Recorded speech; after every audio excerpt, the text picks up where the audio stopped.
አትለፉ። ነብይ ዘማች ዳንኤል ከባሳ ነኝ።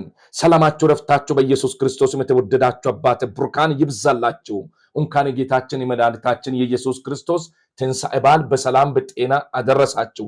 ብዙዎቹ የዛሬው ቀን ማየት ፈልጓል፣ አልደረሱም። ከእናንተ ጋር ተቀጣጥሮ እናሳልፋለን በዓሉን ብሎ ብዙ ነገር አዘጋጅቶ ለበዓሉ በእውነት ያልተፈቀደላቸው የዛሬው ቀን አሉ። አንተስ አንቺስ ይህንን እድል ሰጠ ጌታን አታመሰግንም? ክብር ለእግዚአብሔር ይሁን አትልም? አሜን አትልም? በቀልድ ነው የምታሳልፈው? ክብር ለእግዚአብሔር ይሁን። ስለዚህ ወንድም ኢቴ ዛሬ እግዚአብሔር ቃል እናያለን፣ ያስተምረናል። አንገቶቻችን ዝቅ እናድርግና እንጸልይ። ሁሉ የምትችል ዘላለም አምላክ እግዚአብሔር ቅዱስ ምድር ዳርቻ ፈጣሪ ስግደት፣ ውዳሴ፣ ክብር ላንተ ይሁን። በቃል ተናገረን እንሰማለን። በመካከላችን ወደድኩን አድርግ። እድል ስለሰጠን ለመናገር ለመስማት እግዚአብሔር ወደለኞች አድርገ ስለሰጠን ጊዜ ከፍ በል። ከዚህ ዓለም ከቢዝነት አውጥተ በተረጋጋ ሁኔታ ቃል ልንናገር ልንሰማ እድለኞችንን ከፍ በል። በቃል ተናገረን ስለሰማን ከፍ በል። በኢየሱስም ስትል ስማን። አሜን። ክብር ለኢየሱስ ይሁን። ስለዚህ ዛሬ በዓሉ ምክንያት በማድረግ ብዙ ሰዎች በዓል ሲመጣ ብዙዎቹን የሚጎበኙ ሰዎች እንዳሉ የምናውቀው ጉዳይ ነው። የተራበውን ማብላት፣ ልብስ ለሌለው ልብስ መስጠት፣ የተቸገረውን ልንጎበኝ በዓሉ ሲመጣ ብቻ ሳይሆን ሁሌ እንድንጎበኛቸው የእግዚአብሔር ቃል ያዘናል። ሃሌሉያ። ስለዚህ አንዳንድ ሰዎች በዓሉ ብቻ ምክንያት አድርጎ የሚጎበኙ አሉ። በዓልም ምክንያት አድርግም አታድርግም፣ ሌላ ጊዜ ሁሉም ስጥ። ነገር ግን ባንተው ዘንድ ያለ ይሄ ነገር መጀመሪያ የምንጨርሰው ነገር ምንድን ነው? ማንነት ሁለንተናይ ለእግዚአብሔር ቃል ታዝዤ ከዛ በኋላ ነው። ወንድሜ ዛሬ ዋናውና ዋና ቁልፍ ነገር ፍቅር ነው። የእግዚአብሔር ቃል ስናገር ፍቅር ታጋሽ እንደሆነ ይናገራል። የእግዚአብሔር ቃል ስናገር አንድ ስፍራ አነባለሁ፣ እንደዚህ ይላል፣ እንዲህ ይላል። አንደኛ ቆሮንቶስ ወደ ቆሮንቶስ ሰዎች ሐዋርያ ጳውሎስ ያስቀመጠው መልእክት ነው። ምዕራፍ 9 ከቁጥር 3 ጀምሮ ያለውን አነባለሁ። አለፍ ብዬ ነው የሚያነበው። ስለዚህ እንደዚህ ይላል፣ ያለኝን ሁሉ ለድሆች ብሰጥ ሰውነትን እንድቃጠል ለእሳት ቢያደርግ ፍቅር ግን ከሌለኝ ምንም አይጠቅምም ይላል። ያለህን ሁሉ ለድሆች ብትሰጥ ፍቅር ግን ከሌለ ዋጋ የለውም ይላል። ስለዚህ ዛሬ የእግዚአብሔር ቃል ስናገር ለድሆች እንድንጎበኛቸው ትእዛዝ ይሰጠናል። የእግዚአብሔር ቃል እንደዚህ ይላል።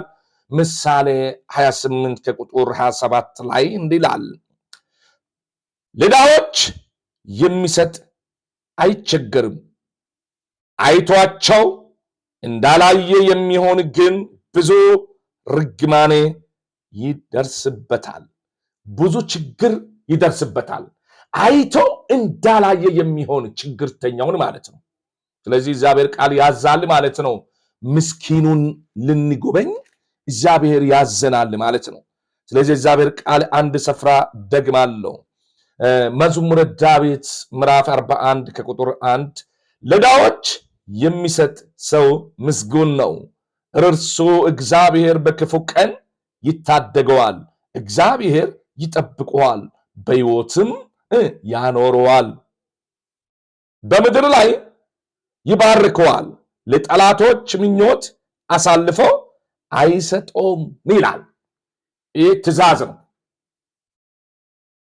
በዚህ ቃል መነሻ በማድረግ የምታደርጉት ድርጊታቸው በእግዚአብሔር ዘንድ ተቀባይነት አለው። ነገር ግን ፍቅር ማለት ሌላው ይቅር የማለቱ ፍቅር ነው።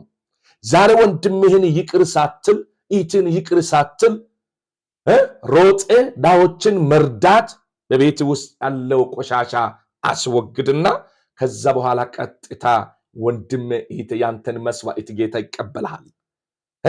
ዛሬ የእናንተ አንዳንዶቻችን የሚመስለን ቀጥታ በማብላት በማጣጣትና ያጡት ነገር ለድሆች በመስጠት የምንጻደቅ ይመስለናል። አይደለም። እንኳን እሱ ስጋህን ብትሰጥ ለጌታ ብለህ ራስህ ብትሰዋ ዋጋ የለህም። ፍቅር ከሌለ ፍቅር እሱ ነው። ፍቅር ያለው ሰው ይቅር ይላል። ይሄ ይቅርታ የሚያደርግ ሰው ምስጉን ነው። ስለዚህ እግዚአብሔር ቃል እንደዚህ ይላል። አንደኛ ጴጥሮስ መልእክት ምዕራፍ 3 ከቁጥር 9 አነባለሁ። እንደዚህ ይላል፣ ክፉ በክፉ ወይም ስድብ በስድብ ፋንታ አትመልሱ፣ በዛ ፋንታም ባርኩ። ምክንያቱም እናንተ የተጠራችሁ እነዚህ ያለውን ነገርን እያደረጋችሁ በረከትን ለመውረስ ነው። ስለዚህ ሕይወትን የሚወድ ይላል መልካምን ቀናትን ሊያይ የሚፈልግ ምላሱን ከክፉ ከንፈሮቹን ተንኮል ከመናገር ይከልክል ይላል። ከክፉ ይራቅ መልካም ያድርግ ይላል። ስለዚህ ዛሬ ይቅርታ ማለት ወንድሜ የበረከት ደጆች በር ከፋች እንደሆነ ያረጋግጥላለሁ። ይቅርታ የሚያደርግ ሰው አይቸገርም። በችግር ቀን እግዚአብሔር ይታደገዋል። ሰው ማንን? ምስኪኑን ሰው፣ ትሑት የሆነውን ሰው፣ በቅንነት የሚመላለሰውን ሰው በኢየሱስ ክርስቶስም ይቅርታ መንፈስ ያወርድብ እግዚአብሔር። የበረከት ምንጭ የሚያዘው ወንድሜ ኢቴ ይቅር ስለማትል በረከት ምንጭ ይያዝብሃል። ኢቴ ይቅርታ የሚያደርጉ እነሱ የእግዚአብሔር ልጆች ናቸው ይላል ማቴዎስ 5 ላይ ሄዳችሁ በምታዩበት ጊዜ ይቅር የሚሉ ይቅርታ የሚያደርጉ እነሱ። ዛሬ ይቅርታ ታደርጋለህ? ለኢቲ ለወንድም እያደረክ ነው። የእግዚአብሔር ቃል ስናገር ማቴዎስ 5:7 ላይ ምሕረትን የሚያደርጉ ብፁዕ ናቸው፣ ምሕረትን ያገኛሉ። ልበ ንጹሕ የሆኑ ብፁዕ ናቸው፣ እግዚአብሔርን ያዩታል ይላል። እግዚአብሔርን ያዩታል ይላል። ሃሌሉያ። ስለዚህ ዛሬ እነግርሃለሁ በኢየሱስ ክርስቶስም ይቅርታ የምታውቅ ሰው አንተ ምስጉን ሰው ነህ። ይቅር የምትል በደልን የማትቆጥር ሰው አንተ የተባረክ ሰው ነህ። ስለዚህ ዛሬ አሳስብሃለሁ ወንድሜ ኢተ ደስ ይበልህ። አዎ ደስ ይበልህ። ይቅርታ ያወክ ሰው ምዕራፍ 25 ምሳሌ ምዕራፍ 25 ከቁጥር 21 እንዲህ ይላል፣ ጠላቴ ብራብ አብላው፣ ብጠማ ውሃ አጠጣው። ይህ በማድረግ በራሱ ላይ ፍምን ትከምራለህ፣ እግዚአብሔር ዋጋህን ይከፍልሃል ይላል። ስለዚህ ከነ ጨለማይ ሐሳብ አትጓዝ። ይሄ ዓመት ላንተ የደስታ የብልጽግና ለየት ብለህ የምትታይበት በጠላቶች ፊት እግዚአብሔር የሚያከብር ዕለት እንዲሆንልህ ጊዜ እንዲሆንልሽ ዛሬ ይቅር ተባባሉ። ይቅር ተባባሉ። ይቅርታ ማለት የበረከት በር ከፋች እንደሆነ እነግርሃለሁ። ይቅር ስትል ሁሉ ይቃናል። ይቅር ስትል ተራራ ይናዳል። ይቅር ስትል ከበሽታ ትፈወሳለህ። ይቅር ስትል እንቆቅልሽ ይፈታል። ይቅር ስትል ለሌሎች በረከት ትሆናለህ። ካንተ አልፎ ከቤተሰብ አልፎ ለአገሪቷ በረከት እግዚአብሔር ያደርጋል። ስለዚህ ወንድሜ ከነ ኃጢአት አትሻገር። ኢየሱስ ክርስቶስ ይመጣል። ጌቶች ጌታ ይመጣል። የወጉት አይኖች እያየ ኢየሱስ በክብር ይገለጣል። ሲመጣ ምርጡን ይዞ ይሄዳል።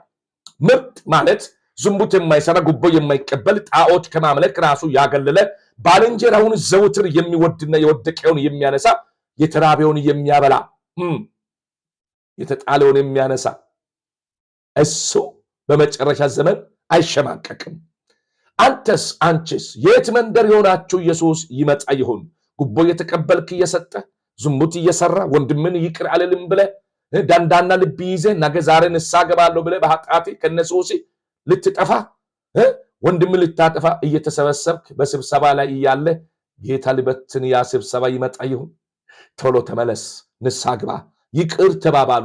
የእናንተን መስዋዕት ጌታ እንዲቀበል ከፈለክ ቁጭ አድርገ የምትሰጠውን መስዋዕትን ቁጭ አድርገ ከወንድም ጋር ያለውን መጀመሪያ ጨርስ ነው የሚለው። በደንብ ስማ። ስለዚህ ዛሬ ይቅር ተባባሉ፣ ይቅር ተባባሉ። ማይናዶ ተራራ ስናድ ታገኘዋለህ። ታሪክህን ጌታ ይቀይራል። በምድርቷ ላይ እግዚአብሔር ይባርካል። በፈለግከው ነገር ይባርካል።